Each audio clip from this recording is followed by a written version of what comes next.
Kung pwede pong makapagtanong una sa PAOK, since kayo po yung nag-conduct nung raid doon sa Bamban. English name is Danny. So tumakas po siya actually noong February 25. Tumalon po siya doon sa condominium area and he was able to go through a riverbed. Tumulay po siya sa riverbed and he was documenting the entire experience. Hinahabol po siya ng hindi bababang 8 security guards from the Baupu compound. Thank you, Comsec, and thank you, resource persons. Kung pwede pong makapagtanong una sa PAOK, since kayo po yung nag-conduct nung raid doon sa Bamban, could you please give the committee a short presentation of your key findings in that raid? So the chair acknowledges Dr. Casio. We prepared a PowerPoint presentation that we gave to the committee earlier on. May I Could we ask just know how many minutes long it is? I could probably do it in 5 minutes, ma'am. Please proceed. Could we go through the PowerPoint, please? His English name is Danny. So, tumakas po siya actually noong February 25. Tumalon po siya doon sa condominium area and he was able to go through a riverbed. Tumulay po siya sa riverbed and he was documenting the entire experience. Hinahabol po siya ng hindi bababang 8 security guards from the Baupu compound. Paano alam na galing sila sa Baofu, yung guards? Nagkilala po sila that they were from Zone U1. Kasi po, nakatakas po si Mr. Danny into an adjacent compound, a farm owned by a Filipino-American American Air Force retiree. And they were trying to force that individual to hand over Danny. And thankfully, he did not. Then, the following day... Itong guard naka-uniform pa, no? Yes, Doctor? Yes, Your Honor. Then we got a call on the 26th of February from a pastor who was a friend of that Filipino-American national, and he informed us of the presence of Mr. Duke Danny. I arrived at the compound on the 28th of February to retrieve Mr. Duke, and I brought him to Manila where we kept him in our safe house. Mr. Danny intimated to us that he was being asked to sign an affidavit of undertaking that he was not harmed, that he left the compound at his own volition. Sinong nagpapapirma sa kanya ng ganyang affidavit? He intimated to us that certain police officers were asking him to sign the said document. Uniformed police officers? According to Mr. Duke. We'll ask that to But the- when we arrived at the area, no said police officers were present. Only Mr. Duke and the Filipino American national was there. Let us continue, please. Likewise, we were able to get hold of a plane ticket. He was being forced to leave the Philippines on February 27 or 28, a paid Cebu Pacific ticket. Galing po kanino yung ticket? Apparently, according to Mr. Duke, it came from Zone U1. Ito po yun. Then, on March 1, the Commission likewise received a request from the Malaysian Embassy of another national who was being held against his will inside Zone U1. The letter was addressed initially to our Executive Director, then later on addressed to our Chairman, the Executive Secretary. Ito po yun.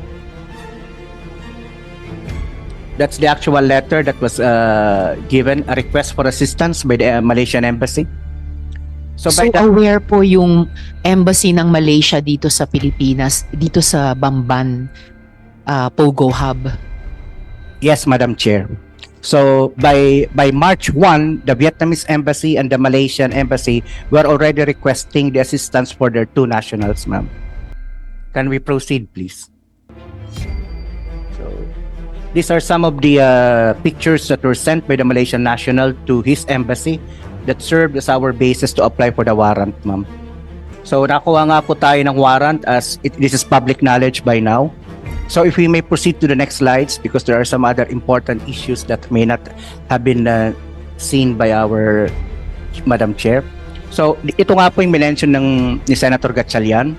The Chinese Embassy informed us that in that particular Zone U1 technology are 6 fugitives from their territory. Can we proceed, please? Okay. and another Taiwanese national who is also a fugitive from the Republic of China. So bali ito po ang fugitive sa loob ng Zunyu 1. Incidentally, doon din po sa Smart Web Technology, meron din po tayo mga fugitives. Doon din po sa iba pang mga nakikita natin, parang common thread po siya. Can we proceed please? Ito po yung actual scam sites. So yung una, yung malaking kahon, kung mapapansin ninyo po pag pumunta kayo ng Bamban, yan po ay parang warehouse lang, tambakan ng mga gamit ng pang-construction. Pero pag pinasok po ninyo yung kaloob-looban, nandun po yung actual scamming na itinuro ng ating Malaysian witness. Yung maliit naman pong building na yon, sa baba po niyan ay may grocery po dyan, at yung second and third floor po niyan, yung actual scam site ng ating Vietnamese witness. Can we proceed? Kaya dun siya nakatakas sa likod Yes, kasi ma'am. katabi nung place Opo. of work niya. Yes, ma'am. Ito po yung actual na nakita nating scam site. Let us proceed po. May mga script po ng mga scamming. And the usual that we see in almost all of the raided POGOs. Multiple rows of Androids and iPhones that seems to be receptacles receiving cellphones ng kung anumang scamming activities nila. Can we proceed please? Patuloy po, yan po yung mga nakikita natin. Those are actual videos of Bamban. Ito na po, yeah, thank you. Let us proceed po. Ito na yung actual cases that we're able to file. So we filed human trafficking and serious illegal detention cases po against 8 nationals including 1 Filipino national. Next slide po. Ito pong foreign nationals po na natuluyan po ang kanilang kaso, with the exception of Miss Milo, yung Filipino national for further investigation po sa kakulangan ng ebidensya. Tuloy po natin. At inamenda po natin ng information to include criminal forfeiture doon sa kasong sinampa natin sa Kapas. Let us proceed please. Sa ngayon po ay merong preservation order in the eventuality that the Anti-Money Laundering Council actually files the civil forfeiture case against Zunyu 1 and the other vehicles and all other valuables that we were able to find in the compound. And on March 3, nag-grant po yung motion to break open natin at ito po yung nakita natin. Next slide please. Yan yung actual na pagbe-break open. Nasa next slide po yung mga nakuha natin, yung inventaryo. Okay, so 7.3 million and so on and so forth. Palagi na po namin nakikita na yung mga passports ay nakatago sa mga vaults.